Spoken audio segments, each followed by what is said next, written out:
Ça va, oui. Sauf que l'avion perd de l'altitude. On fonce sur les arbres. Et je n'aurai pas le temps de sortir les trains d'atterrissage. Mais y a quoi qui va? Ce qui va, c'est que je suis là.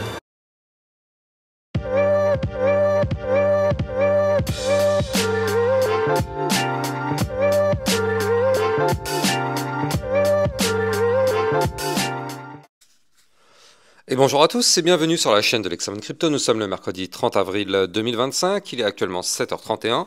On va faire le point bien sûr sur la situation du Bitcoin, on va regarder les news, on va regarder aussi les indicateurs et les altcoins. Gros programme, allez on s'installe confortablement et on démarre cette vidéo avec cette cryptomap mitigée. Oui, on a un Bitcoin qui pour l'instant est bloqué par les 95-96 000 $. On va regarder ensemble par la suite ce qui se passe. On démarre d'abord avec les news, il s'est passé pas mal de choses. Alors déjà, dans le club LexaRocket, on avait vu la crypto-monnaie CKB, donc le Nervos Network. On avait aussi vu la crypto-monnaie Anyone, qui est effectivement peut-être à surveiller. Alors, dans Crypto Détente qui nous pousse que Michael Saylor a acheté, donc avec sa société stratégique, 15 355 Bitcoin achetés, pour l'équivalent de 1,42 milliard de $. Et donc, la stratégie de Michael Saylor acquiert tous ces bitcoins portant leurs réserves, et ça c'est important, à 553 557 bitcoins. Je ne sais pas si vous vous rendez compte, la valeur actuelle, eh bien, c'est 37,9 milliards de $, avec un prix moyen de 68 459 $. Donc je ne sais pas si vous vous rendez compte, mais c'est quand même hyper intéressant parce qu'en fait leur prix moyen est quand même plutôt bas par rapport au prix actuel, donc ils sont en gain. Ils sont en gain, c'est ça qui est à noter, et que même si dans les années à venir on arrive sur une phase de bear market, on va très certainement chuter, mais du coup grâce à leur DCA, eux ils auront effectivement peut-être moins de pertes que des investisseurs qui achètent one shot. Alors, Crypto Détente qui nous pousse une nouvelle étude de Cambridge qui révèle que 52,4% de l'énergie utilisée pour le minage de Bitcoin maintenant est durable en 2024 contre 37,6% en 2022. Donc c'est quand même un pas de géant vers l'écosystème crypto qui est éco-responsable. Et donc on le sait, hein, ils veulent aller de plus en plus dans cette direction-là, dans les énergies renouvelables. Donc on verra par la suite si ce pourcentage augmente, mais normalement ce pourcentage devrait nettement augmenter en 2025 et en 2026 pour avoir un Bitcoin de plus en plus vert. Alors, Michael Saylor prévient, le moment où le Bitcoin sera hors de portée arrive. Quand les banques et les experts valideront le Bitcoin comme un bon investissement, tout le monde voudra en acheter, personne ne voudra en vendre et il deviendra effectivement inabordable pour la majorité. Alors c'est ce qu'il dit, hein, mais lui on sait qu'il est complètement pro-Bitcoin, on sait que lui il en a acheté vraiment un paquet. Alors après, dites-moi en commentaire si vous pensez qu'il a tort ou pas. Dans l'idée, pourquoi pas, mais c'est vrai que dans la réalité, bon... On verra par la suite. On avait vu sur le Bitcoin une belle petite divergence qui commençait à se mettre en place. On verra ça tout à l'heure dans l'analyse technique. Par contre, on voit qu'on est du côté du RSI quand même tout proche des 70. Je vous avais dit, si vous pensez que ça va retracer, il y a quand même des personnes qui me disent que non, ça va continuer de pousser. Bon, on va voir, hein, parce que dans la partie analyse technique tout à l'heure, on va voir qu'effectivement, il y a quand même des choses à voir. Crypto Détente qui nous pousse que Liberté pour le code, le Défi Education Fund appelle Trump. Donc le groupe Défi Education Fund demande à Trump de mettre fin aux poursuites contre les développeurs open source, notamment Roman Storm qui est le cofondateur de Tornado Cash. Le combat pour la liberté du code continue. La Caroline du Nord avance vers une réserve en Bitcoin. Le projet de loi HB92 sur la réserve de Bitcoin sur la Caroline du Nord vient de passer le comité de règles et l'agenda de la Chambre. Donc là, c'est effectivement intéressant. Un État américain de plus sur la route du Bitcoin. Donc peut-être que eux, c'est pour bientôt. Il reste vraiment plus beaucoup d'étapes avant une adoption de ce côté-là. Alors, FTX engage des poursuites contre NFT Star Limited et Kurosemi Inc., donc de Delysium, pour ne pas avoir livré les tokens prévus par le contrat. Le FTX Recovery Trust menace d'autres actions contre les émetteurs non coopératifs. La chasse aux tokens est lancée. Prochain Big Bang pour l'Ethereum, donc le Fusaka Hard Fork qui arrive. Donc en effet, hein, selon Thomas Stanczak, qui est le cofondateur exécutif de l'Ethereum Foundation, le Hard Fork Fusaka est prévu pour le T3 ou le T4 2025. Donc c'est après l'été, quoi. L'Arizona valide sa réserve en Bitcoin. Le projet de loi SB 1373, deuxième initiative de l'Arizona pour créer une réserve Bitcoin, vient d'être adopté. Les deux textes attendent maintenant la signature finale du gouverneur Katie Hobbs. Alors ça, c'est quand même une excellente nouvelle. les élections 2025, Mark Carney prend les rênes du Canada. L'ex-gouverneur de la Banque d'Angleterre, Mark Carney, mène la partie libérale à la victoire. Connu pour sa position critique mais mesurée sur le Bitcoin, il promet de faire du Canada un leader des technologies émergentes. Donc est-ce que ça, ce sera vraiment pas mal pour le Bitcoin? Bah, il y a des chances, il y a des chances. Mastercard entre dans le game des stablecoins. Ils ont fait un partenariat avec OKX et Novey. Les consommateurs et commerçants pourront désormais envoyer et recevoir des stablecoins en toute fluidité. Ça, c'est pas mal aussi, hein, parce que Mastercard, c'est quand même un gros poisson. Solana domine le game des chains blockchain, en fait, tout simplement, avec 4,3 millions d'utilisateurs actifs quotidiens sur les 30 derniers jours. Solana prend la tête devant le SUI, le BNB et le Tron. La scalabilité rencontre l'adoption massive. Donc c'est vrai que du côté du Solana, il se passe énormément de choses. Du côté du graphique du Solana, on verra ça tout à l'heure, ça bouge pas trop pour le moment, mais par contre, ça build en parallèle. Suspense prolongé pour le Dogecoin ETF. En effet, la SEC reporte sa décision concernant le Bitwise Dogecoin ETF. Nouvelle échéance le 15 juin 2025. Donc c'est dans un mois et demi. Est-ce qu'on aura une approbation ou un refus? On verra ça. Il reste plus beaucoup de temps à attendre. Pareil pour le ETF XRP, la décision elle aussi a été repoussée. En effet, la SEC reporte à nouveau sa décision sur le Franklin XRP Spot ETF. Nouvelle date, le 17 juin 2025. Donc là, mi-juin, on va avoir peut-être un ETF Dogecoin et peut-être un ETF XRP. Je ne sais pas si vous vous rendez compte, mais ce serait quand même assez ouf. Toujours du côté de crypto détente, la CBOE Future Exchange lance des futurs Bitcoin, un règlement en cash élargissant son offre de dérivés crypto, un nouvel outil clé pour l'exposition institutionnelle au Bitcoin. La team Trump prépare un coup fiscal majeur, des réductions d'impôts massives arrivent selon ses officiels. Un pilier clé de sa stratégie économique aux côtés du commerce et de la déréglementation. Donc ça, pour l'instant, c'est pas encore acté, mais il y a beaucoup de boucans autour de ça, mais peut-être qu'effectivement, ça va dans cette voie-là. Sailor Strategy rattrape BlackRock, je ne sais pas si vous vous rendez compte, donc Strategy possède 553 555 bitcoins, c'est ce qu'on a vu tout à l'heure, et elle n'est plus qu'à 20 000 bitcoins de BlackRock qui en ont 573 869. Quand on sait que quand Strategy achète du bitcoin, c'est par vague de 10 000, 15 000, 20 000 d'un coup, bah là ce serait pas surprenant que d'ici le fin mai, en fait, Strategy passe devant BlackRock en termes de possession de Bitcoin, parce que franchement, là, le dernier achat, c'était 15 000 Bitcoin d'un coup, je ne sais pas si vous vous rendez compte, donc là, il n'y a que 20 000 d'écart. Hein. 20 000 d'écart. Et connaissant le type Michael Saylor, lui, il va être du genre à vouloir bouffer les 20 000 au prochain achat à tous les coups. On va voir, en général, c'est le lundi qui fait ses achats. Bref, on verra tout ça dans les prochains jours. Je rappelle que vous pouvez rejoindre la communauté sur Discord. Si vous aussi, vous voulez vous entraider, trader ensemble, vous poser des questions et tout ça, ça se passe sur mon Discord officiel. Le lien est en description de vidéo, tout comme mon lien Twitter officiel. Et n'oubliez pas, si vous aussi, vous souhaitez rejoindre le club Lexa Rocket pour recevoir des belles opportunités et des potentiels crypto-pépites, là aussi, le lien est en description de vidéo. Allez, on démarre la partie analyse technique. Avant ça, je rappelle à tout le monde que tout ce que je vais dire n'est en aucun cas un conseil financier. C'est à vous de faire vos propres recherches. Et n'oubliez pas que le trading de crypto comporte des risques de pertes partielles ou majeures. On jette quand même un petit coup d'œil du côté du calendrier macroéconomique. Donc aujourd'hui, on va avoir les informations concernant le PIB trimestriel, le PCE Core annuel mars, PCE Core mensuel mars, le stock de pétrole brut. Donc ça va être intéressant parce qu'effectivement, il y a des indices qui concernent l'inflation aujourd'hui directement attendue à 16 heures. Donc on va effectivement surveiller tout ça. Ça peut avoir des impacts sur notre Bitcoin. Et justement, donc en parlant de notre Bitcoin, on va voir ensemble que déjà du côté du Fear and Greed Index, on est à 56, donc on redescend un petit peu, on était à 60. De toute façon, je vous l'ai dit, plus on est dans le vert, plus en général ce sont des zones de prise de profit, plus on est dans le rouge, plus en général ce sont des zones d'achat. Donc là, on commence à revenir un petit peu vers la neutralité, donc tant mieux, hein, j'ai envie de dire, tant mieux pour les acheteurs. Et du côté de notre Bitcoin, comme vous pouvez le voir, ça fait maintenant 4-5 jours que là, eh bien, on n'arrive pas à pousser. On n'arrive pas à pousser. On est bloqué par la zone qui est ici à 95 100 $. C'est une zone de résistance. Au-dessus de cette résistance, on aura les 96 188. Donc on est dans une zone de double résistance. Et malheureusement, on continue d'avoir notre divergence baissière qui continue de se former. Vous le voyez du côté du graphique, on monte. Du côté du RSI, on descend malheureusement. Donc là, attention, hein, ça commence à prendre de plus en plus d'importance. Pour l'instant, ce n'est pas encore validé, donc on n'aura pas forcément un retracement tout de suite. Néanmoins, il faut vraiment prendre ça en compte dans nos paramètres parce que là, avec ce RSI qui descend, sachant que non seulement on est sur un RSI qui descend, mais en plus de ça, on est à la porte de la zone de retracement, hein, la zone des 70 de RSI.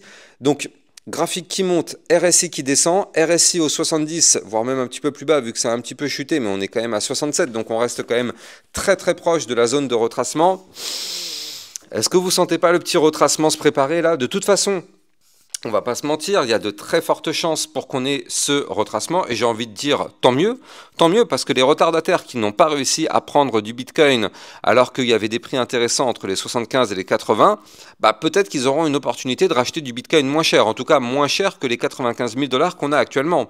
C'est vrai que là on est à 95 000 $, on a eu une belle poussée haussière qu'on avait pu détecter sur ma chaîne YouTube et anticiper, mais maintenant place au retracement, là il y a quand même de fortes chances, alors j'ai pas de boule de cristal, hein, mais il y a quand même de fortes chances qu'on break les zones de support des 93 477 et le bas du range à 92 500 $ et qu'on retrace un peu pour aller rechercher les 89 631. Alors, on peut même aussi aller chercher les 88 035 ou pourquoi pas les 86 322. Est-ce qu'on va avoir un retracement aussi prononcé que ça? Ça, je sais pas. Ça, je sais pas. Tout ce qu'on peut savoir, enfin, en tout cas à savoir avec certitude, non, on est en crypto-monnaie, hein, c'est difficile d'être sûr à 100%, mais il y a quand même beaucoup d'indicateurs qui nous montrent qu'on arrive sur une zone de retracement. Et en tout cas, si on a ce retracement, dans ce cas, il est possible, oui, très fortement en termes de probabilité de revenir rechercher les 92 500. Est-ce qu'on ira chercher les 89 631? C'est possible. Est-ce qu'on ira chercher plus bas? Bah alors là, mystère. Mais il faut quand même se préparer mentalement à ça. Justement, hier, quand je vous avais fait mon petit sondage sur Twitter, beaucoup de personnes ont pensé que ça va continuer de monter to the moon. C'est possible qu'on continue de monter to the moon. Moi, personnellement, je vous dis, je n'y crois pas une seule seconde. Quand je vois ce que je vois là, je ne crois pas qu'on va... Alors, on peut très bien continuer de monter un petit peu, aller chercher les 98 000 $, peut-être même les 100 000 $. Je ne crois pas une seconde qu'on va aller chercher des points plus hauts sans avoir notre fameux retracement. Je n'y crois pas une seconde. Et pourtant, je ne suis pas du tout quelqu'un qui est bear. Vu la configuration du Bitcoin, je vous l'ai déjà dit à maintes reprises, mais pour moi, le Bitcoin approche de sa belle partie, de sa belle phase de bull run, la phase qu'on attend tous. La configuration long terme est clairement hautement bullish, mais je préfère vraiment ne pas me voiler la face. Pour moi, je pense qu'on aura vraiment un retracement. Alors, je peux me tromper, hein, je ne suis pas un dieu ou quoi que ce soit, je peux me tromper, mais j'ai oublié de noter aussi tout à l'heure que du côté du momentum MACD, on est quand même plutôt proche d'avoir un momentum bear en vue moyen terme.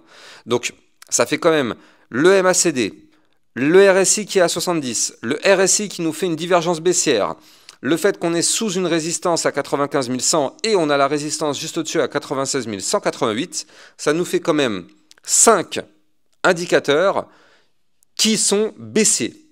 Donc, c'est possible qu'on continue de monter, mais avec tous ces paramètres-là en tête, prudence extrême. Je préfère être très clair, prudence extrême. Quand on était sur une configuration qui s'apprêtait à exploser, j'ai pas hésité à vous le dire ici, je vous avais dit que c'était des moments vraiment intéressants parce qu'on était vraiment à deux doigts de pousser. Une première fois ici sur le bas du biseau, une deuxième fois sur la cassure du biseau. Si vous étiez sur ma chaîne YouTube, je vous avais dit que c'était des moments où le Bitcoin pouvait se remettre à pousser. Là, par contre, je préfère être franc avec vous, plutôt que de faire comme d'autres youtubeurs qui vont vous dire que ça va continuer de pousser to the moon pour faire des vues. Moi, je suis franc, je préfère vraiment protéger ma communauté. Je vous le dis, je pense vraiment qu'on va avoir un retracement. Maintenant, si on regarde d'un point de vue un peu plus court terme, là, vous le voyez, on continue de consolider à l'intérieur de ce range. Donc attention, parce qu'on arrive quand même vers une sortie de range. Là, attention, on approche vraiment de cette situation-là. Donc, est-ce que ce serait une sortie haussière ou baissière? Ça, pour l'instant, on ne peut pas le deviner. Néanmoins, on sait que ça approche. Et il faut se méfier quand même, parce qu'on est en train de former une sorte de biseau ascendant ici, j'aime pas trop ça, sachant qu'on est bloqué par le haut du range ici à 95 444, et on n'arrive pas à le péter depuis le 25 avril, donc on est le 30, ça fait 5 jours qu'on essaye, on n'y arrive pas. Attention tout de même, hein, parce que là, si jamais on pète la ligne de tendance haussière que vous voyez ici, et pour l'instant, tant qu'on est au-dessus, on va continuer de pousser tant qu'on est au-dessus, mais regardez, là, il y a la place, mais plus beaucoup, hein. On arrive dans une zone de très forte compression. Si on n'arrive pas à péter ce range très rapidement, attention, on va venir chercher la ligne de tendance baissière Et si on pète, haussière, et si on pète cette ligne de tendance haussière par le bas, vous l'avez compris, on pourrait prendre la direction du bas du range, en passant par les 93 477 et un bas de range ici à 92 092. Si on pète ce range par le bas, ouais, bah, on aura le scénario que je vous évoquais tout à l'heure, hein. Malheureusement, ça peut arriver. Donc là, il va vraiment falloir se méfier de ça. Vraiment, soyons extrêmement prudents. Là, on n'est pas loin d'avoir une sortie. Donc là, il reste combien de place? Il reste la place de mettre environ 12 barres. Donc chaque barre est une barre de 4 heures. Donc ça fait 12 fois 4 en termes d'heures. Donc effectivement, là, ça vous donne peut-être le nombre de jours avant la sortie. Donc globalement, dans les 2 prochains jours, on aura notre mouvement de sortie. Que ce soit un mouvement haussier ou un mouvement baissier, peu importe, dans les 48 heures, on sera fixé. Et on espère vraiment que ce sera une cassure du range par le haut, parce que là, si on casse la ligne de tendance haussière par le bas, vraiment, ça augmenterait considérablement les probabilités d'avoir ce fameux retracement dont je vous parle. D'autant plus que là, vous le voyez, on a toujours en vue jour ce ruban de moyenne mobile en dessous des pieds. Donc, tant mieux, c'est pas plus mal, parce que c'est-à-dire que si on retrace, eh bien, ce ruban nous servira de support, donc c'est pas plus mal, hein, tant mieux. Heureusement, de toute façon, il faut le noter, hein, même si on retrace, c'est pas grave. Tant qu'on reste au-dessus du ruban de moyenne mobile, il faut savoir qu'on est haussier. Donc au pire des cas, si on chute et qu'on retourne rechercher ce ruban de moyenne mobile, si on arrive à s'appuyer dessus, eh ben, ce serait parfait. Ce serait tout simplement parfait. Vous le savez, pour monter, il faut accepter de chuter. Donc là, on est monté, on pourrait avoir la chute qui pourrait nous emmener beaucoup plus haut. Donc il va falloir accepter cette chute-là pour pouvoir cibler le prochain gros mouvement. Donc bref, à surveiller de très très près. On va regarder maintenant ce qui se passe du côté des altcoins. Avant de continuer, je rappelle que vous pouvez trader le Bitcoin et les altcoins en utilisant mon lien de parrainage Binance que vous avez en description de vidéo. Ça vous permet d'obtenir un bonus à vie sur vos frais de trading et ça vous permet de trader sur une plateforme enregistrée PSAN auprès de l'AMF. N'hésitez pas, le lien est en description de vidéo.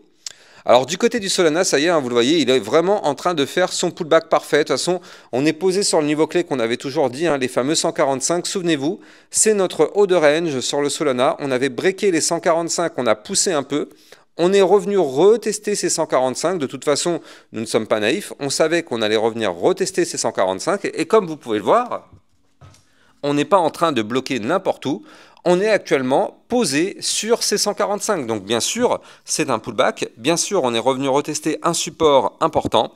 Pour l'instant, ça tient. Alors combien de temps ça va tenir? C'est toute la question. Moi, ce que je vois, c'est ça. Il faut quand même se méfier en vue jour. Attention, attention, attention, attention, les amis. Sur le Solana, on approche d'un croisement bear ici du côté du momentum MACD. Attention, parce que si les bears reprennent la main, on risque fort d'avoir une réintégration du range en venant du haut du côté du Solana. Malheureusement, si on réintègre par le haut, la target théorique, c'est bas du range. Attention, les 116 $. Alors bien sûr, on aura des gros supports intermédiaires, notamment le support des 140 ou encore ici le support des 132. Mais tout de même, il faudra vraiment se méfier. Surtout si on casse les 132, parce que ça augmenterait les probabilités d'aller chercher le bas du range tout simplement. Donc on veut absolument un rebond maintenant sur notre haut de range, les fameux 145 $, et surtout par la suite, on veut casser les 152. On sait que si on pète les 152, eh bien il y a de fortes chances d'avoir un mouvement haussier qui pourrait arriver. Mais là pour l'instant, on ne va pas se mentir, ça reste quand même extrêmement délicat du côté de notre Solana. Wait and see, soyons extrêmement prudents. On va jeter un coup d'œil aussi au passage du côté de l'Ethereum. Hop là, donc du côté de l'Ethereum, qu'est-ce qui se passe? Bah lui, c'est un petit peu pareil, mais à l'inverse. C'est-à-dire que là, vous le voyez, on bloque sous le bas de range. Alors avant de continuer, je rappelle que vous pouvez me suivre sur Twitter pour recevoir toutes les news et toutes les actualités crypto. Et n'hésitez pas à venir rejoindre le club Lexarocket pour recevoir des belles opportunités et plein d'analyses techniques concernant les altcoins. Le lien est en description de vidéo. Donc là, l'Ethereum, on le voit, hein, il galère, il est bloqué par la résistance des 1834. On n'arrive toujours pas à la breaker, cette résistance. Ça fait maintenant 6-7 jours qu'on est dessous, on n'y arrive pas. Donc est-ce qu'on va réussir à la breaker plus tard? Bah écoutez, c'est ce qu'on espère, et même au pire si on la break, on aura quand même une autre résistance, le bas du range à 1860 $. Donc bon, ça reste extrêmement délicat du côté de l'Ethereum. Alors lui par contre, on a quand même de la place si on veut pousser, hein, du côté du RSI, vous le voyez, on est actuellement à 54. Donc bon, on a de la place si on veut pousser, effectivement, on a de la marge concernant le RSI. Mais si on doit pousser, c'est maintenant, hein. Il faut pousser maintenant parce que regardez, là, on a un momentum bull qui commence à perdre de la force. Bah, du coup, forcément, hein, si on n'arrive pas à repasser au-dessus de ce range, malheureusement, le momentum bull va petit à petit être mangé par les bears et on va avoir un momentum bear qui pourrait démarrer. Le problème, c'est que si on a un momentum bear et qu'on reste sous cette zone de résistance, bah, du coup, ça pourrait nous emmener beaucoup plus bas. Donc, prudence quand même, vraiment prudence du côté de l'Ethereum. De toute façon, globalement, vous le savez, tant que le Bitcoin ne pousse pas, bah, les altcoins risquent de galérer pas trop mal, enfin même beaucoup plutôt. Étant donné que là, actuellement, on a une Bitcoin dominance qui continue de pousser. Regardez, on est à 64% de dominance, quasiment 65%. On est même en train de chercher à breaker le dernier point haut. Donc, ouais, prudence, vraiment prudence sur les altcoins. Soyons extrêmement prudents par rapport à tout ça. Bref, si vous avez kiffé la vidéo, n'oubliez pas de liker, commenter, partager au maximum. Abonnez-vous à la chaîne YouTube pour recevoir tous les jours 1, 2 à 3 vidéos concernant le Bitcoin et les altcoins. À plus tard, ciao, ciao. Bitcoin, Ethereum, you know the drill. Lost it all but came back with the skill. Lost it all, but now I'm back. Crypto millionaire, that's a fact. Diamond hands through the crash. Now my wallet's looking stacked. Bounce back stronger than before. Digital money making me soar. Learn my lessons, played it smart. Crypto king from the start.